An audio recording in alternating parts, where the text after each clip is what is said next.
Hey folks, this is Nathan Shepker here from Top Fly Guide Service. Today I'm going to show you the false cast. This is the most widely known and used cast in fly fishing, as it is used to let more line out or to reposition our flies. So let's get down to the river and I'll show you how it's done. So to start, I'm going to start with my line out forward. And we're going to imagine a clock here. So 12 o'clock's right here and 10 to 2 is right here. We're going to keep our rod in those parameters. As if we go outside the parameters, our line's going to start dipping and we're not going to get the cast we want. So I'm going to start with my line out in front of me, come back to 10 o'clock and stop, out to 2 o'clock and stop. That stop allows our line to unravel behind us and in front of us and allows us to load the rod or bend the rod. If we come forward too quickly, our rod isn't going to load properly and our line's going to puddle up in front of us. So you'll see as I'm making a longer cast here, I'm going to start with about 10 feet of line and work my way out to about 60.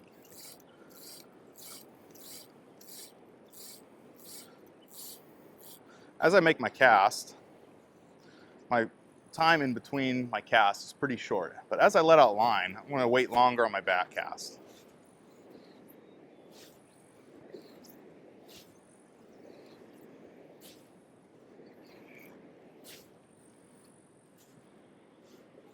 You'll notice that my casting strokes got longer, my wait time got longer in between. This allows for the line to unravel completely behind me, as the rod is only going to load for whoever's behind it.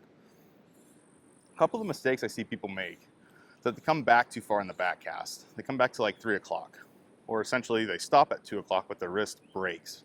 We don't want to see that wrist break when we're out fishing. I'll show you what happens when you break your wrist.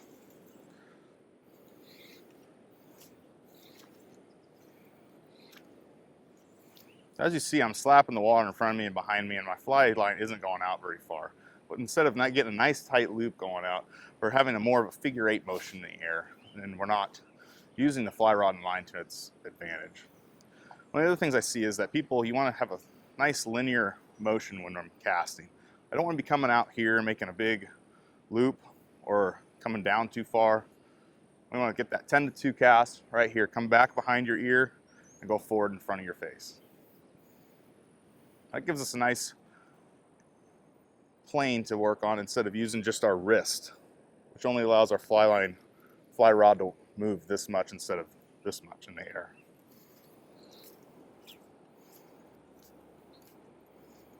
That compared to this. Make sure to subscribe to our YouTube channel for more great videos and follow us on Instagram and Facebook. Tight lines, everybody.